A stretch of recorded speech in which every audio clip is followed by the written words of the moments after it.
ইন্ডিয়ার যে বৈধ লোকগুলো বাংলাদেশে অবৈধভাবে পাঠাচ্ছে, পুলিশিং করছে, আমরা তাদের প্রতিহত করার জন্য সবাই অ্যাক্টিভ আছি।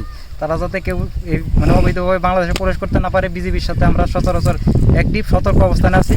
তো আমরা চাচ্ছি, মানে জোরালোভাবে দাবি জানাচ্ছি, আমাদের আশেপাশে যদি সতর্ক কোনো ব্যক্তি মানে ভালো উন্নত যদি কিছু করতে পারে আমাদের গ্রামের জন্য, সে যেন আমাদের গ্রামের জন্য কিছু করে।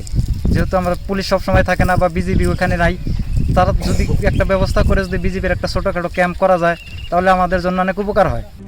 RICL TMX, যুগের পর যুগ স্থাপনা থাকে মজবুত। কাছে থাকি, রাত্রে দিন হলে কাজ করি, রাত্রে বিজিবির সাথে ডিউটি করি। ভারতের লোক নামে দেবে, সেই জন্য ডিউটি করি। আচ্ছা, গতকালকে কি হয়েছিল একটু বলেন তো? তো লোক নামে আসা পরে একজন আর কি এই জায়গার মধ্যে আসছিল। সে লোকটা কেউ কয় পাগল, কেউ কয়, আর ওই লোকটা বললো যে আমাদের বিয়েছে বাইরে মাথা ফাড়াইছে, ফাড়িয়ে আমাদের নামে দিছে 6 লোক।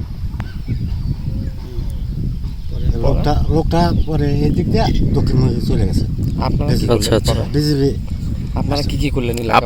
আমরা সব লোক এই বর্ডারের কাছে রাত্রিবেলায় পরে বিদায় দিয়েছেন? হ্যাঁ, পরে বিদায় দিয়েছে। একটা 12টা